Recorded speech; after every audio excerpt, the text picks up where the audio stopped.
Midnight Music. Coming up this week on Kings of the Rings podcast, it is a one-man show this week. King Rickie Rozay does his best impression of a one-man show, just like The Undertaker does sometimes from time to time, as he tries to encompass all of the biggest news in wrestling since our last show several weeks ago. So sit back, relax, and enjoy this sultry chocolate voice as it is King Rickie Rozay's show, a one-man band, for episode number 356, exclusively on Wrestle Addict Radio, and it starts right now. Midnight Music.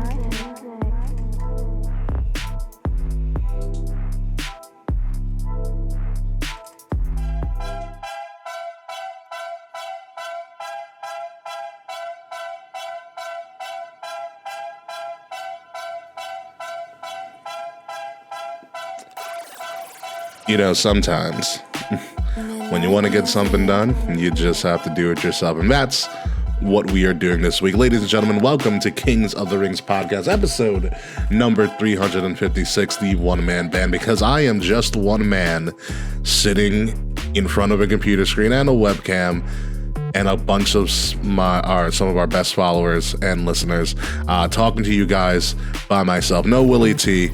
Will cannot make it. No K.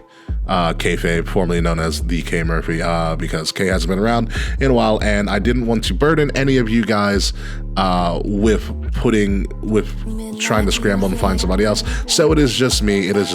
Something I haven't done in a very, very long time. This is the second one-man show since I've been on, because I did one called King's Court, episode 184, and if you're subscribed to our SoundCloud, you can find that and listen to that show the last time I did a one-man show. So hey, this is King Rickie Rozay, lead host of Kings of the Rings podcast, the only host this week, and general manager of Wrestle Addict Radio. Thank you guys for joining us. Thank you guys for returning. If you are a new listener or watcher, please like, share, subscribe, leave us some reviews, leave us some comments. It helps the algorithm out. It helps push this video and this audio out to different people and different platforms, and hopefully we can start to really grow this thing. The links to all of our other social media and including some of our great merchandise, like the merchandise I'm wearing my own shirt because it's literally just me this week, is in the description below.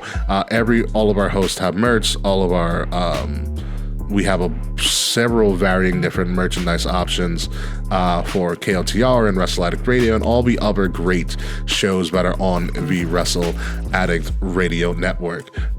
So we've got a lot to talk about. I myself, Will and Kay, we have not done a show in a considerable amount of time due to some scheduling conflicts, and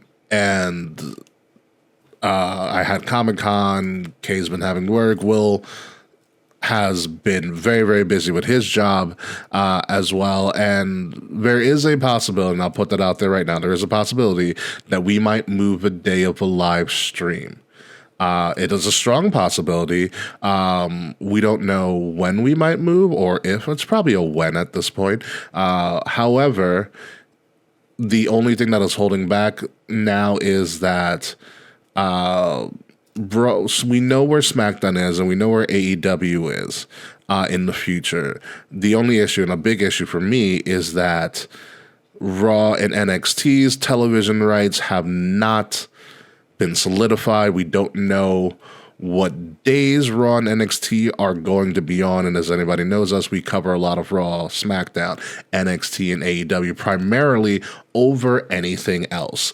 And so the big thing for me is that once we know where everybody's falling in the days of everything, is when we will then make a decision on where we might move to. It could be Thursday. It could possibly be Thursday.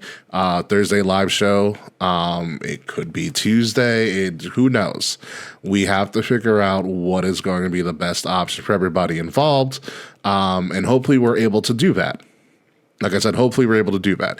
If not, we're going to have to go to a plan B. And as Triple H once said, there is always a plan B. So we'll keep you posted when a decision has been made, and we will make the adjustments accordingly. And hopefully you'll be able to adjust with us. So before we get into the news that we've missed in the last couple of weeks, I do want to harp really quickly on this. So the last time we were doing a show, we had one of our old friends of a show that myself and Willie T had the pleasure of meeting in person.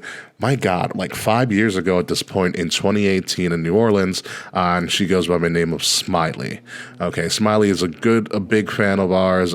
She recently had started joining our live streams a couple weeks ago. Like I said, the last time we did a stream, where we highlighted the signing of Jade Cargill and all of that stuff. So I don't know the time frame of how everything panned out. Smiley is in the chat with us right now as we are streaming live on Twitter, Twitch, and YouTube at this very moment at KOTR_podcast and at WrestleAddict Radio and stuff. But around the time of our last show or a day or so after, and I'll tell you right now, even though Smiley's here, she has given me permission to discuss this, and it's something that I wanted to discuss anyways, but I got permission from her to discuss in much more detail. Smiley had a younger brother named Keith Jr., and around the time of our around the time of our last show, within maybe that evening, I don't know the time frame, or a day or so later, Keith Jr. took his own life. And it took me by surprise. The only reason I found is that Smiley has been very transparent on some of her personal social pages about what she's been going through with the passing of her brother, Keith Jr., and how she's been handling it. And this would have been something that we would have discussed sooner.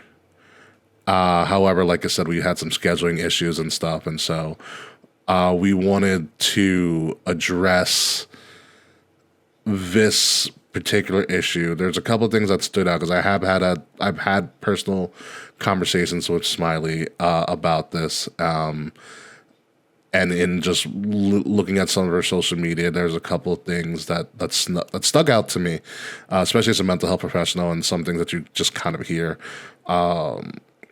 When you're in it a lot, is that the first thing that really struck me when I heard the news was that Smiley said herself she didn't know that he was that low. And I'm not going to tell you how he took his own life because that is not something that I want to discuss here, but it sucked. He took his own life. And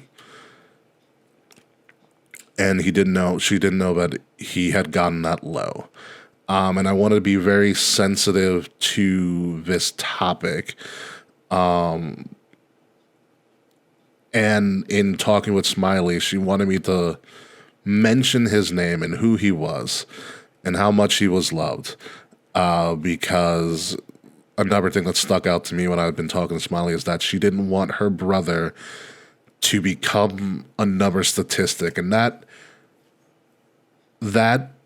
means many things, especially for someone who, like myself, is an African-American male living in America, and becoming a statistic or not becoming another statistic is something that is always in the forefront of my mind a lot of the time. And so to hear it from Smiley, and the desire for him not to become another statistic and to talk about these things is something that I commend, and I thank you for giving me at least the opportunity to discuss this very hard thing that she's going through. Another thing that's stuck out to me from my conversations with Smiley was that she initially said, and she can confirm or deny, but she's in the chat, that she was going to be very quiet about this, but she knew that was the wrong thing to do, and not the wrong thing, but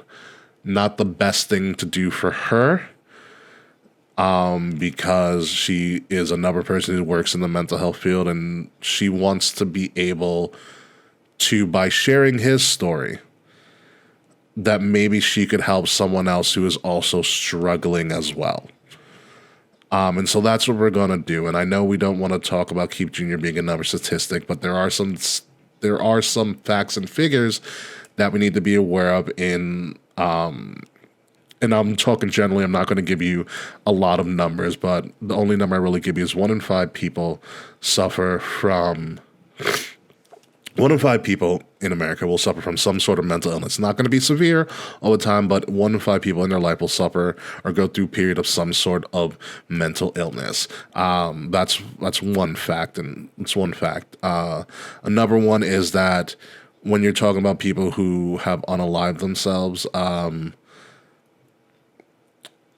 when it comes to the gender binary, female-bodied people probably have more attempts, but male-bodied individuals have more what would be known as attempts that follow through and essentially get the job done, because the manners that male-bodied people use are usually more lethal in nature.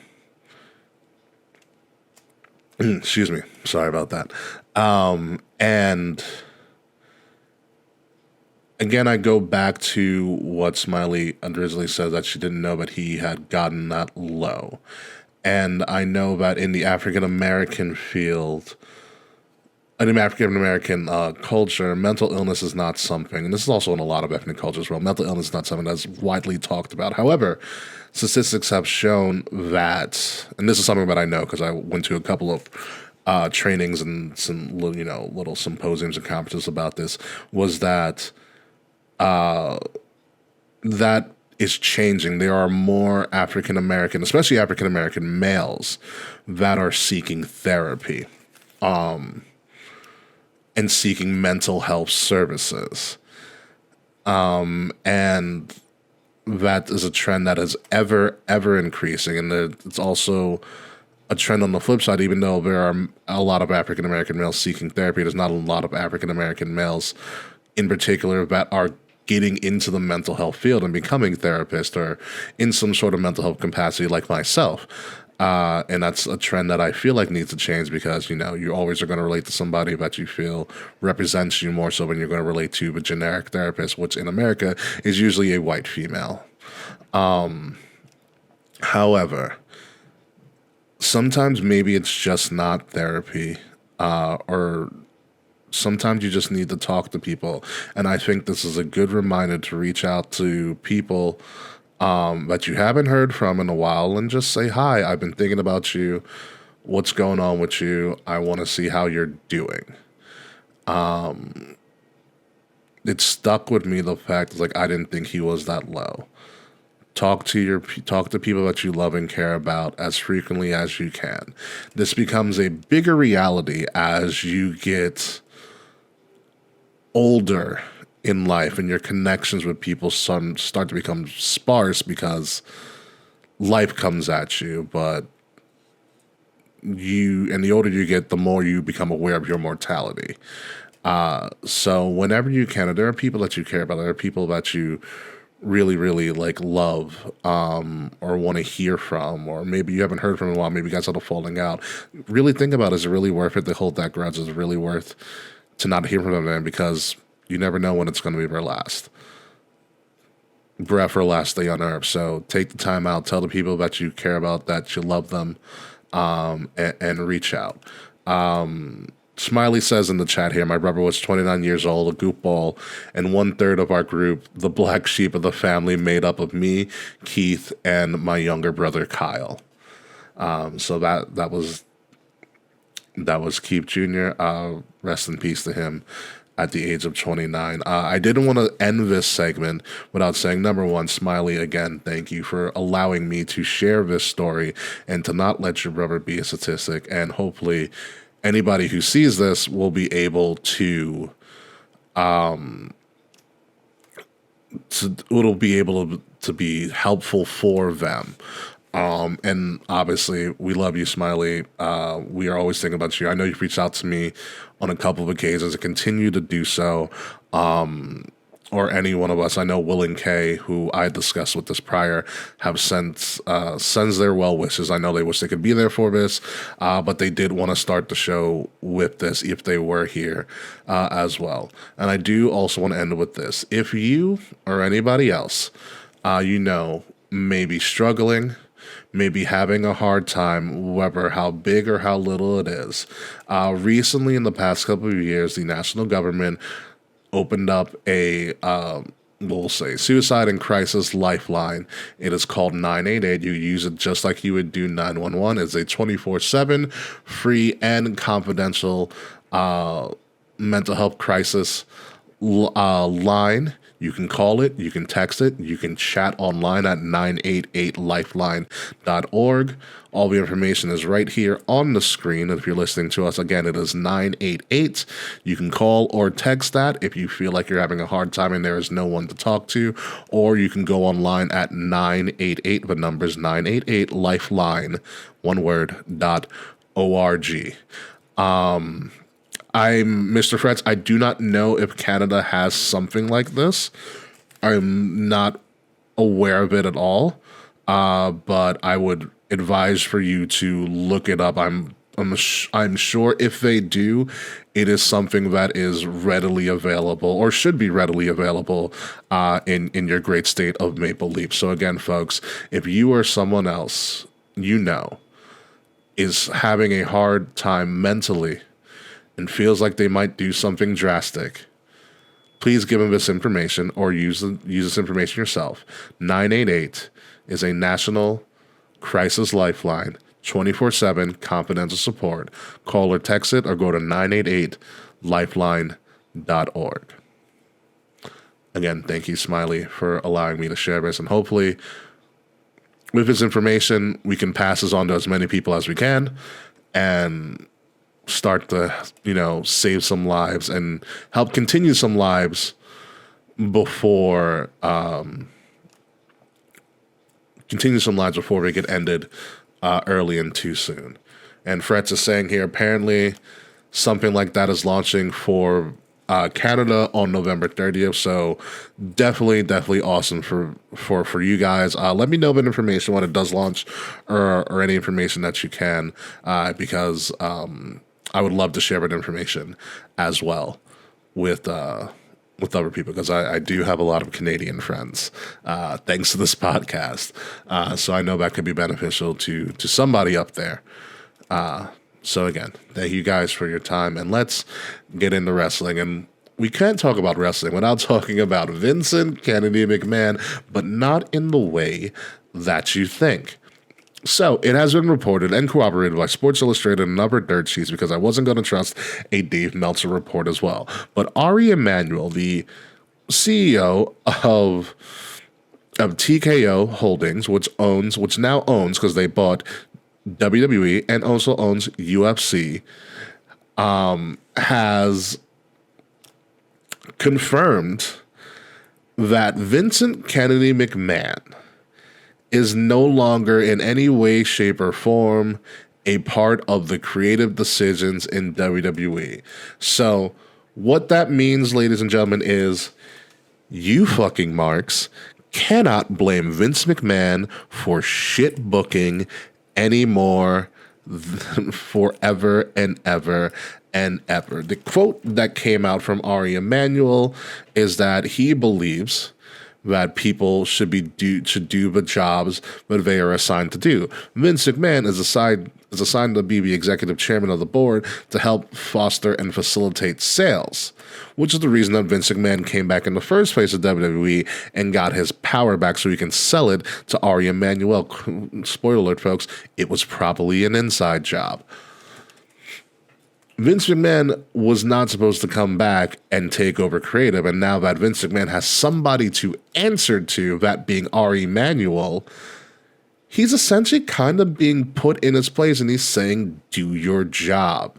And we pay Triple H to be a part of creative. So for the first time in a very, very long time, we have 100% confirmation that Vince McMahon is no longer in charge of creative. There's going to be no more speculation, no more did Vince do this, did Vince do that, did Triple H do this, Triple H do that. We do know that for the main roster, Raw and SmackDown, Triple H has full control over creative. And Shawn Michaels has full control over NXT. D-Generation X runs WWE. Let that sink in for a little bit. The degenerates, the bane outside of Stone Cold Steve Austin, one of the banes of the Mr. McMahon character during the Attitude Era and beyond, now run his company creatively. Now, I know a lot of people are going to be very, how could I say? They're going to be very, very, very, very excited about this. You know, they're going to be happy that Ding Dong the Vince is dead and all of that. However, you got to think. I think of it from another perspective. This is a man who created sports entertainment, who essentially built this from the ground up, taking this from his father, of course, but also he has done everything in the company ever. Everything in the company ever. He has he was a ref, he was an announcer, he's been a booker, he's done everything you can think of. He taught Shane and Stephanie that way. He started them from the ground up. Vince McMahon has done everything that's coming. This has been his baby. So I can understand with somebody, especially at his age, who has been nurturing this thing for so long. That this is something that he would have a difficult time, a very, very difficult time being okay with. But, you know, that's kind of a risk that he had to take. He sold it. He got a crap ton of money for it, which is the reason he came back anyways, getting more money, even though he had a lot to begin with, but he needed more. And now he's being told, essentially, by Ari Emanuel to know your role and shut your mouth. And I think this is a good thing. You know, it was going to happen to Vince at some point. Either that or Vince was going to pass away. However, Vince has someone to answer to now, and it's now the Ari Emanuel show. And even deeper than that, it's now the Degeneration X show. It is pretty crazy to think about. So Vince McMahon only there to facilitate sales, and from what I've heard, TKO wants to purchase a part of the PGA Tour as well. That's another topic for a completely different podcast on another time. So let's move on from that. Other big thing that happened in wrestling, Edge debuted in AEW. AEW is now rated R. Edge showed up several weeks ago at Wrestle Dream to actually a very, very good video package to announce his debut. He kind of has the rights to the song by Alter Bridge. The only thing they changed was that the voice in Edge's AEW theme is Beth Phoenix. The You Think You Know Me is Beth Phoenix's wife, and it's not the original voice of the original song. That's the only tweak to his theme. The NWA signed a TV deal with the CW, which will be interesting. We'll talk about that when I get more details about it. Excuse me. So AEW is officially rated R. Well, AEW is rated R to begin with. And Edge talking about this, he came out on Twitter and did a long post about saying, like, you know, no hard feelings with WWE. They just came, or they grew apart from each other. And Edge still felt like he had more to do. And I'm okay with that. You know, he wants to do more. You can do more. But I'm always scared with Edge in particular, not more so with Daniel Bryan or even Paige, but Edge in particular about himself, because it was interesting to me because Edge always discussed that he didn't have much time left, which I guess was he just didn't have much time left in WWE. But it made it seem like he didn't have much time left in his career.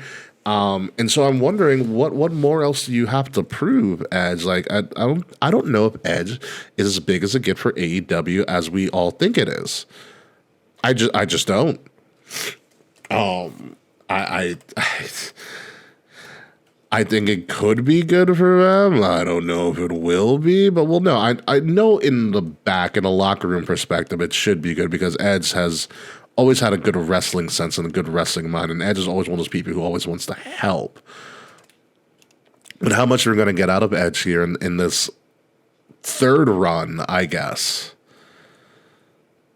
But again, I believe Edge is a SAG actor, and the actors are still on strike, so he's got to do something, right? But we'll see how this Edge thing goes. I mean, more power to him, but I guess the big pop or the surprise of Edge being there, or Adam Copeland, as we're calling him, or the rated R superstar Adam Copeland, or whatever he is calling himself in AEW. I mean, this is great, but we already had the, oh my God, Edge is back from retirement moment when he came back at the Rumble the same night that Kobe died. So it is a change of scenery, Mr. Frats, and takes the CM Punk stink out of AEW and shifts the focus on something positive. Yeah, we'll see. We will definitely see. So Edge is back, and Edge's first match or what have you was going to be this past Tuesday, or not this past Tuesday, but about a week or so ago, when AEW was going to be on Tuesday because they were preempted by the Major League Baseball playoffs, and that's the same night, but NXT also runs. And so NXT decided to hold a WrestleMania-like show on 2 hours of public programming to kind of, from what I read, show AEW who's boss. And to put it in perspective, folks, NXT, WWE's third-tier brand, granted, they beefed up that show like no one's business. Really had, they almost doubled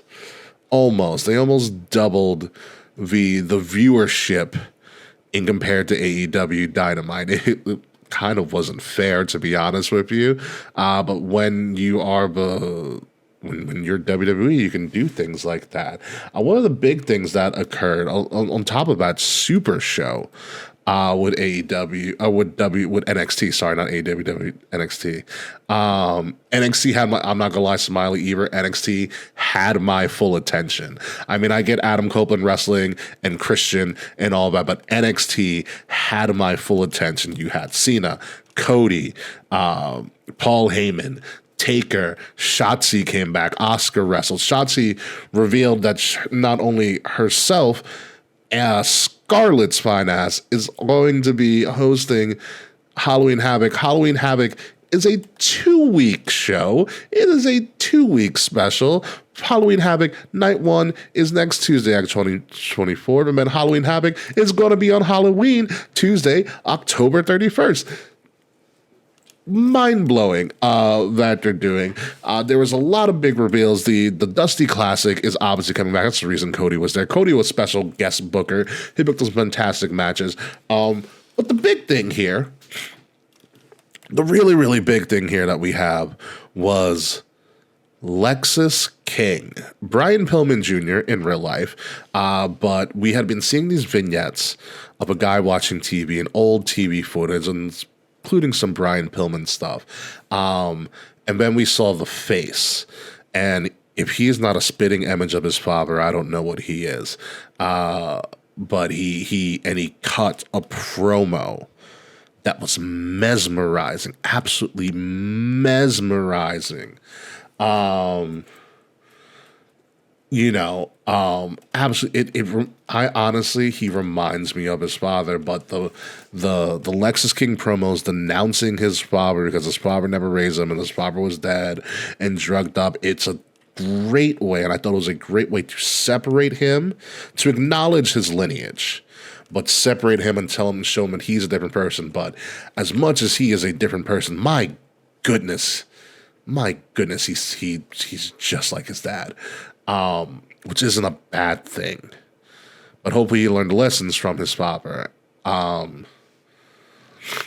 I know the kid was 4 when Brian died, and it's hard for him to have some sort of memory, but still, I can't help but look at him and be like, you look, you sound, you kind of act just like your father.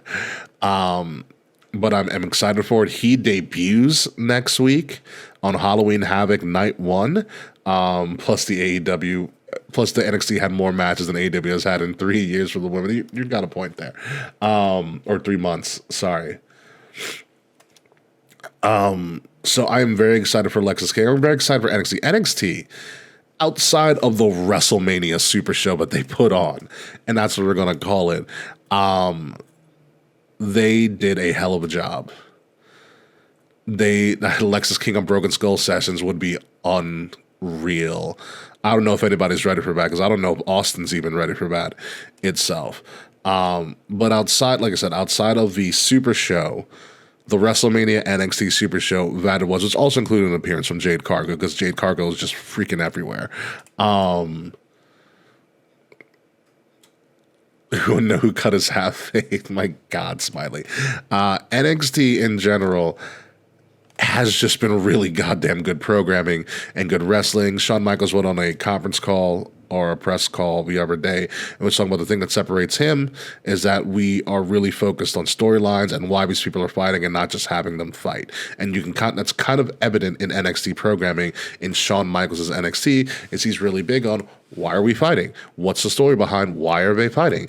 And making them really focus on that above anything else, which I think is a very, very good thing for the brand, and it makes it very interesting TV and good pro wrestling. On the flip side of the NXT Super Show and all the positive that stuff, we had this thing going on with the Bullet Club, Gold, and MJF,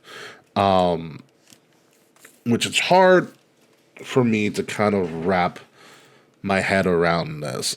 So we had, I want to say it's Juice. Correct me if I'm wrong, Freds. So we have, I want to say it's Juice. Why do I keep on saying it's Juice, Rob? But I believe it's Juice. Juice, I heard that from a lot of people too. So Juice Robinson cut a promo on MJF, and Juice, being part of the Bullet Club, has had this thing where he rolls up. He has like a roll of coins, and he puts the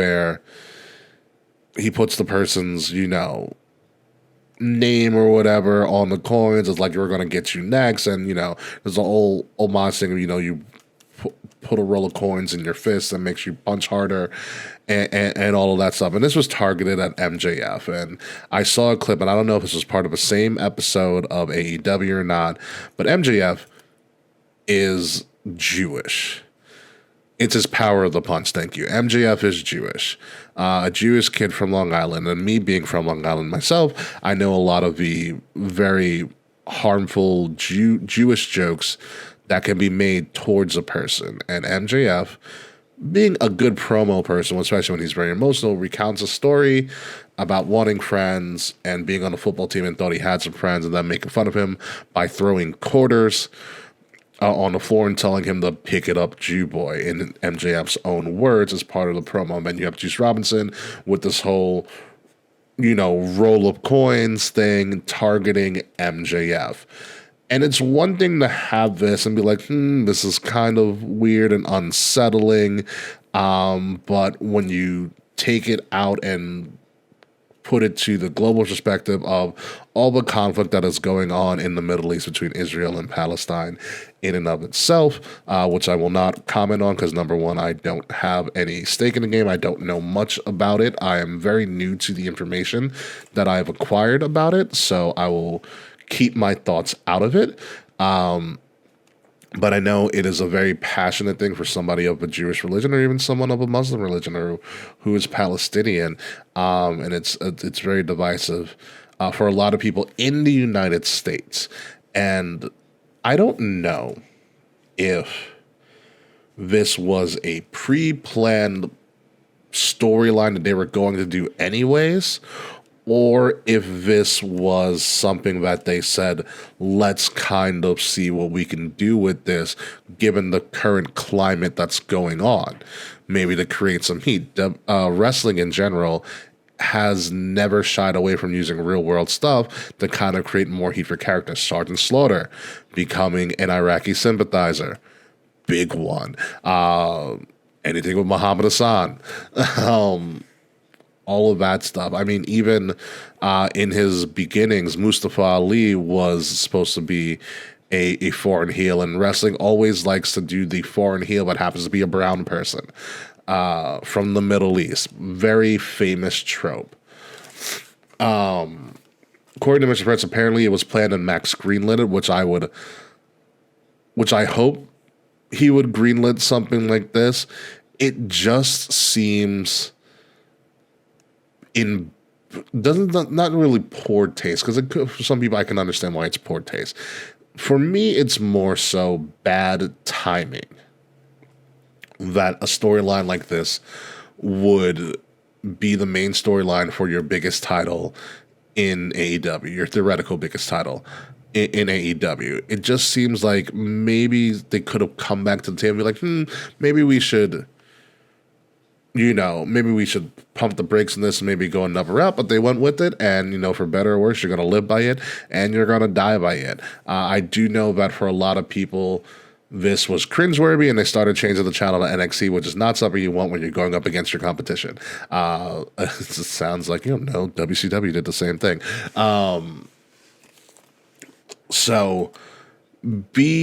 I hope this goes over well. I hope they make something out of this, and there's something positive that comes from this. But it's off to a bad start.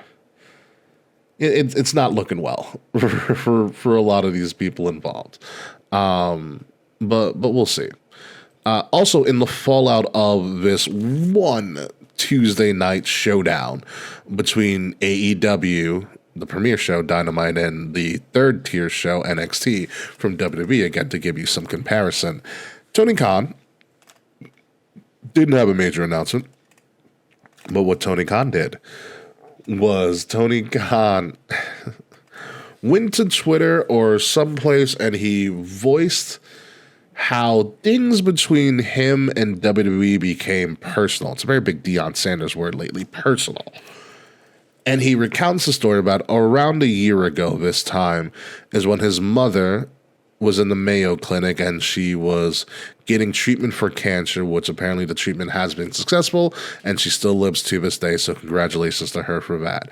And Tony Khan said while he was in the hospital tending to his mother, getting all of these cancer treatments from the Mayo Clinic, and by the way, Mayo Clinic's absolutely freaking fantastic.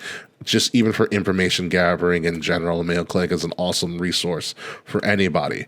But while Tony Khan is in the Mayo Clinic tending to his mother, he says that he received text messages, phone calls from current talent in AEW saying that WWE was allegedly tampering with his current talent's contracts, or attempted to tamper with his current talent's contracts. And I don't know how true that is. Tony Khan even says that it was alleged, which means that he doesn't even know. But he said it was at that point that it became personal between him and WWE. And I dove into this, and I wanted to talk about this, especially from my time in the mental health field, but I found it interesting. And this happens a lot of times when you have a personal, emotional thing that you are going through in your own personal life. Sometimes that seeps into other aspects of your life. What was happening to Tony Khan, and in particular Tony Khan's mother, is something from his personal family life that is separate from his business proceedings, especially with AEW. The fact that Tony Khan decided to answer the phone of his talent and not delegate that power to somebody else, as Tony Khan is really hands-on to a massive fault. But for Tony Khan to pick up that phone, take those calls, and potentially in potentially a not so great state of mind, knowing what his mother was going through, I see why he feels like it's personal between him and WWE, because I see that Tony Khan associates his mother's hospital time with WWE, again, allegedly tampering with the contracts of his current performers. And we don't know what alleged is. Could WWE been calling sometimes to be like, hey, what's your contract like? Is that tampering? I don't know. Were they trying to buy them out of their contract? Is that tampering? I don't know. We don't know what tampering is. Tony Khan wasn't really that descriptive of it. However, this was something that Tony Khan put on himself. Tony Khan made it personal. I don't think it's personal between WWE. It sounds like potentially WWE was just doing business like I think you've always done business, what other people would do, with actually what your contract's like. Doesn't mean they're trying to poach them. It also could be, and this is another possibility. It also could be Vitale was trying to get more money out of Tony, whoever Vitale was, and made up a lie. Negotiation tactic. WWE's telling me that they're going to give me this. What do you got for me? It's a very high possibility. And don't get me wrong, I'm not trying to downplay what his mother went through. Not at all. What I'm saying is that, should it really be personal, Tony? Because I don't think it should. It sounds like it might have been just business that you made personal because you were doing business stuff in a time that you were dealing with a personal matter that was highly emotional and close to your heart. Just something to think about. This also furthers my idea, but I believe that Tony Khan needs to have other people we can delegate duties to, where he can actually take some time off and tend to things that are important to him, like maybe his mother or his family. I'm not telling Tony Khan what to do with his family, but I'm saying it should be a high suggestion from him that he doesn't need to take all of that on by himself. Tony Khan had a my team lost in the playoffs meltdown. He did have a my team lost in the playoffs meltdown. And it wasn't even just a loss. It was a beat down. It was an absolute beat down. But the fact that Tony Khan is making this personal between him and WWE is one-sided, and that does not bode well for AEW, and it does not bode well for Tony Khan, because Tony Khan will not be in the right state of mind to make good business decisions if he is taking everything personally, and that's where he will lose in the long run. No matter how much money he has, he will get destroyed if he starts to make this personal. Telling you, he's going to get absolutely destroyed if he starts to make this personal and he doesn't have people around him to tell him to stop. So fair warning, Tony. It's on you now. It is so much on you. What's not on him anymore is Jade Cargill, and this fascinates me. The Jade Cargill situation is one of the most unique things I have seen in pro wrestling, in a while. Ever since Jade Cargill's very public signing with WWE, the rumor has it that there's a trademark or a copyright that she's getting for her name, which makes me believe that they are keeping the name Jade Cargill, which, one, brilliant for everybody, including Jade Cargill, bad for AEW and Tony Khan.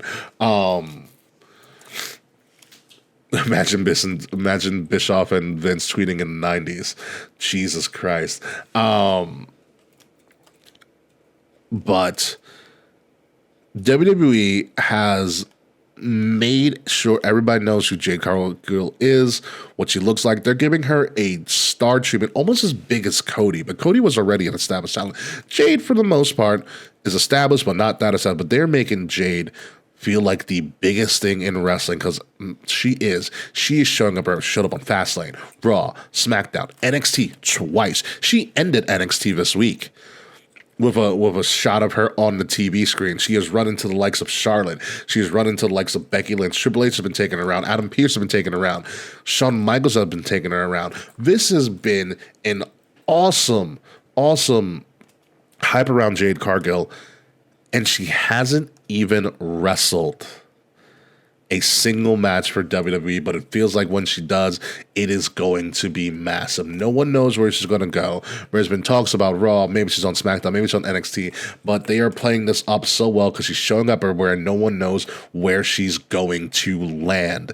And it's absolutely brilliant what they are doing with Jade Cargill. Jade Cargill is a star. The only thing that she needs to do is that first match has to be dominant and as impressive as hell. And the longer they take, the better it's going to be. I can guarantee that. Jade Cargill said this pretty early after she was signed. She doesn't need this money. She is doing this because she loves to do it and she wants to be the best at doing it. And she also wants to be a positive influence for little African American girls and other African Americans to show them that they can make it to the top. Something that she was not able to break through with in AEW, but in WWE, the rocket ship is strapped to her like no one's business, like no one's ever seen before. This is unprecedented. But I'm enjoying every minute of this. She just has to deliver. It sounds so simple, but it's not. But I trust the WWE performance system and pretty much has developed the entire main roster. Jade just has to listen to them and do what she needs to do, and she will be just fine. And I'm very excited for that debut whenever it is. It is going to blow everything out of the water. I cannot wait. Where do you guys think Jade Cargill is going to go? Please let me know. And leave a comment or something. Maybe I'll put up a poll on our Spotify or something like that. But let's figure out where Jade Cargill's finally going to land. Raw, SmackDown, or NXT. NXT at this point is probably going to be the least likely because of how prominent she's been seen everywhere else. But we'll see what happens. She might be on SmackDown with Nick Aldis though, because by the way, one of the more prominent NWA champions of the past decade or so, Nick Aldis, is now a signed member of WWE as an on-screen personality because he's the general manager of SmackDown. There is no more Adam Pearce being the general manager of Raw and SmackDown. Nick Aldis has signed with WWE, and he is the general manager of SmackDown in a fantastic segment. In comments about Jade Cargill, Smiley says, I'm hoping NXT thinks she goes to the main roster. She doesn't live up to everyone's potential, then most fans will eat her alive. That is also very true. So it's going to be interesting where Jade might land. Because where she lands shows how much faith they have in her to be an instant impact. And that's what we'll say. But anyway, back to Nick Aldis. Holy crap, Nick Aldis is in WWE. I'm surprised he's an on-screen personality. I really am. He fits the role well. He looks like $1 million. He's always carried himself like $1 million, especially with that NWA title.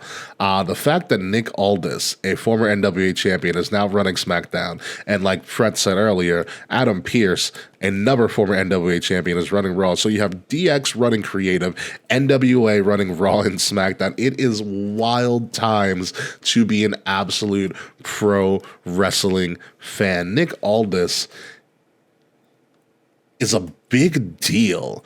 And a lot of people, myself included, thought he was going to be signed, and he was going to be signed as a performer. But as an on-screen personality, it was very interesting. And even more interesting when Nick Aldis said that we finally got a trade for Jey Uso as facilitated by Cody Rhodes, and that trade was Kevin Owens. Kevin Owens is now a member, and Nick Aldis' first move is now a member of SmackDown, breaking up Sammy and Kevin Owens and that bromance, and now Sammy can just work on his bromance with Jey Uso, potentially. This is a huge get for SmackDown. At this point, SmackDown might be the ace show. I mean, SmackDown has been the ace show back and forth for a while, but SmackDown might be the ace show. You got Roman, you've got Kevin Owens, Nick Aldis, potentially Jade, Charlotte's on the brand. This LA Knight is on SmackDown. This is huge for SmackDown. And SmackDown's leaving network television by next year. It is absolutely insane. Fred here is saying maybe he'll be a player coach kind of GM like Regal in 2000. I feel like all of this sets up potentially Nick Aldis versus Kevin Owens down the road. We'll see how they play this and how Nick Aldis plays this and all of that stuff. There is that potential as well. And speaking of Regal, don't be surprised if Regal returns as the GM of NXT. I'm calling that now. It's not a spoiler alert. This is merely just a prediction because if I remember correctly, Regal left AEW about a year ago, and the stipulations of his release was he could not be an on-screen talent for the first, or an on-screen personality for the first year after his release. And that year's coming to an end. There is a possibility, a very, very strong possibility that WWE will have a more controlled version of a brand split and brand separation with 3 GMs, and I think the 3 GMs are going to be Nick Aldis on SmackDown, Adam Pearce on Raw, and a returning William Regal on NXT by the end of the year. I think that is going to happen sooner rather than later, and by Lord help everybody else that is a wrestling promotion if WWE can figure that out. Because it is going to be mind-blowing times. I'm excited to see what Nick Aldis does with Kevin Owens now on the brand. SmackDown is going to be pretty big this week. That was the season premiere of SmackDown. Also on the season premiere of SmackDown, you had the face-off everybody wanted, LA Knight, Roman Reigns. We've been talking about wanting to give LA Knight the reigns to go for a title. We thought he was going to get the U.S. title. He didn't get the United States Championship. And it looks like big things are coming for LA Knight, and that big thing looks like at this point he's going up against Roman Reigns, potentially at Crown Jewel, with the backing of John Cena not using his golden shovel, but actually elevating somebody in some way, shape, or form, until, acting calls again, and then John Cena disappears. But as good as for this as LA Knight, let's bring everybody down to earth. LA Knight is just another sacrificial lamb on the Roman Reigns domination train as the undisputed WWE Universal Heavyweight Champion. Roman Reigns is going to beat LA Knight. That's not a prediction. That is a definite spoiler alert. The big question is, can LA Knight look good in a defeat? If everybody thinks that LA Knight is going to be the one to take out Roman Reigns' 3+ long year championship reign, you have something coming that's definitely not happening at Crown Jewel, where I think this match is going to happen. LA Knight is losing to Roman Reigns. How good the build and how good the match is going to be up to LA Knight and Roman Reigns, and how good is LA Knight going to look in a loss. This is a big moment for LA Knight. You wanted LA Knight as the megastar. Now you've got him, and now he is in a program with the biggest star in all of pro wrestling for the past 3 years, Roman Reigns. Let's see what you got. Prove it. Step up or step out, LA Knight. I'm looking forward to this in a big, big way. So we'll see what happens. And I like I said LA Knight's losing to Roman Reigns, because if you forgot, this also happened on SmackDown, because Cody was there because he was a undisputed tag team champion for about a week. And I believe they lost those titles on Monday, the Judgment Day, because they were drunk at a press conference. But also this happened on SmackDown. Cody Rhodes and Roman Reigns had a little bit of a face-off, a little bit of a teaser, and Nick Aldis was in the middle of them. Cody and Roman is happening again, whether you like it or not. And it's happening in Philly. I've talked about my theories for this for a while, but Cody and Roman Part 2 is happening again. and I believe it will main event WrestleMania 40 Night 2 in Philly. That photo, the photo you're seeing right there, wherever the thing is where I'm pointing to. Don't you start yeeting me. You two better not start yeeting me. Uso versus Uso and Phil. Uso versus Uso might happen at Survivor Series. This is too good to not do again. I think it's too good to not do again, Cody and Roman. WWE has done well enough to keep Cody hot, and Roman's forever hot at this point. It's too good not to pass up. WrestleMania 40 is going to be a massive undertaking. It's going to be one of the biggest WrestleManias of all time. Potentially one of WrestleMania 40 has the potential to be a top 10 WrestleMania of all time. And I'm going to be in the stands for it. It's going to be awesome. It's going to be absolutely awesome. Oh my God, I'm sitting club level. Oh man. But yeah, if anybody wanted to see who's probably going to take that Roman, it's Cody. It is absolutely going to be Cody. It's too good. There's no one else built up big enough to take out Roman than Cody. I know we've said that for a while. And LA Knight might be the closest, but LA Knight's not Cody. There's a different level that Cody's on. I could say he might be great. He might have greatness on a different level that, another empire named Roman usually says. So we'll see what happens with that. But let's move along to, speaking of Crown Jewel. Crown Jewel's happening.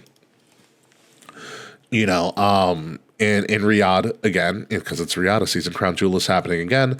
And I think it's the early November. It's right before Survivor Series. So it's a weird time because you always have to do Crown Jewel in between.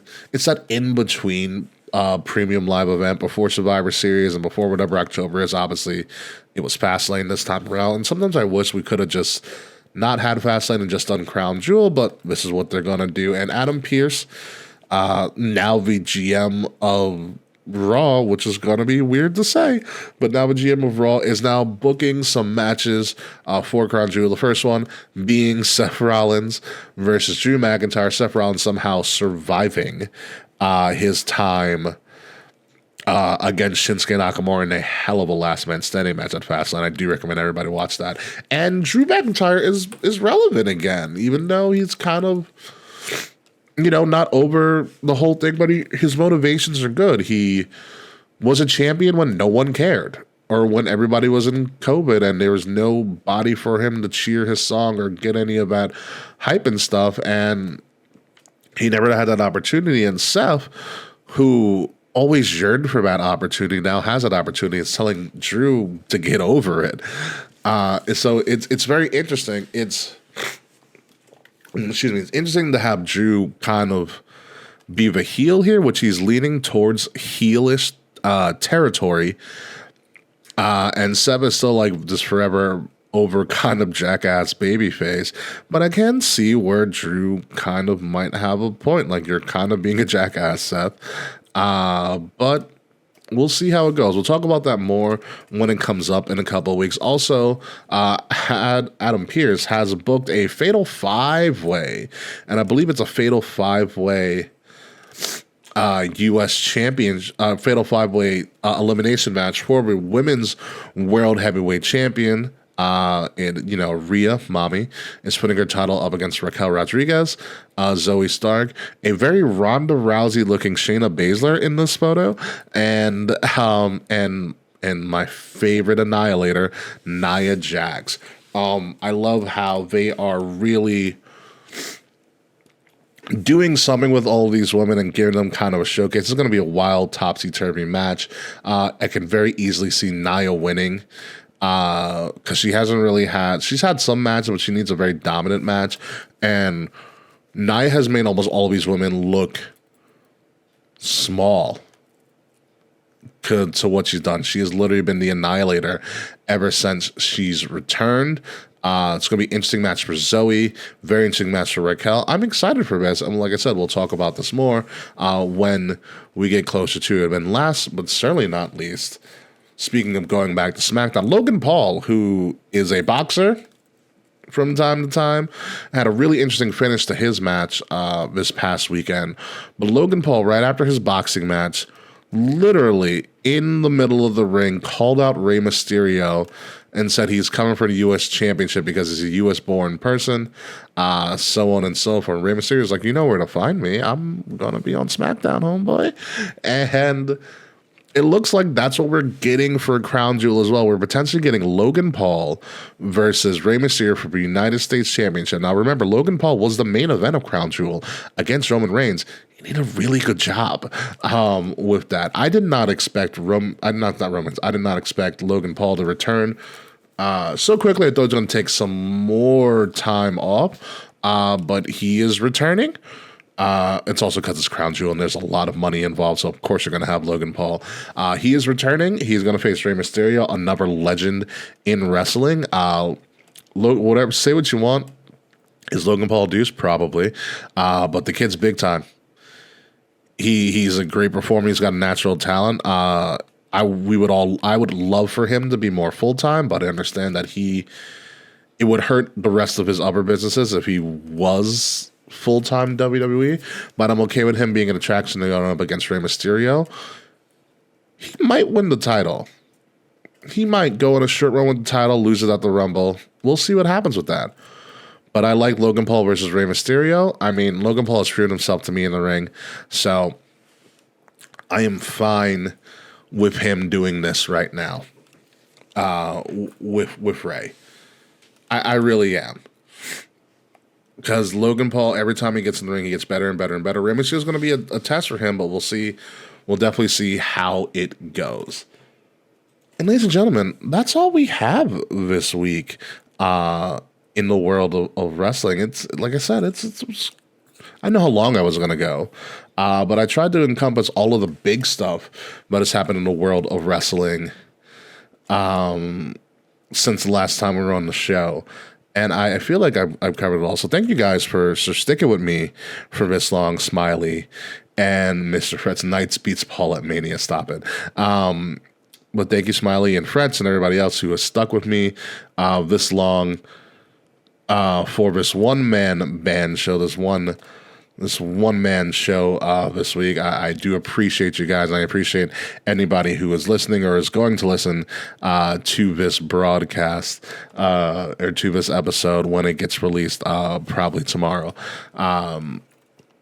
So yeah, with that being said, let's get this show. Let's get this show out of here. We're gonna go to the post show, right? Yeah, let's do that. Let's do that. Ladies and gentlemen, you have been listening to Kings of the Rings podcast, episode number 356, the one-man band. I have been the only person that you've listened to this entire show. You can call me King Rickie Rozay. You can find me, or formerly find me, at Ambassador Biggs across all social media outlets. You can follow me too. I'm going to return in a couple of months. Find Kings of the Rings podcast at KOTR_podcast across all social media outlets. Like, share, subscribe, comment, leave 5-star reviews. Make sure you're listening to us. If you are listening to us, listen to us by subscribing to Wrestle Addict Radio, the cure for the common wrestling podcast. Follow Wrestle Addict Radio socials at addict_wrestle on Twitter and Wrestle Addict Radio everywhere else. The links to all of our stuff, including some of our fantastic merch, is in the description below, wherever you are listening to us or wherever you are watching us. Again, I want to thank all of you guys for joining me this week. We will be back next week. Hopefully, I'll have some co-hosts with me next week. But if not, it'll just be me again. And you know what? Sometimes that's perfectly fucking fine. So until next week, folks, goodbye, good night. We'll see you soon. And if you're not joining me for the post show, well, then you're just like Slack says. Fuck you, Slack. We'll see you next week.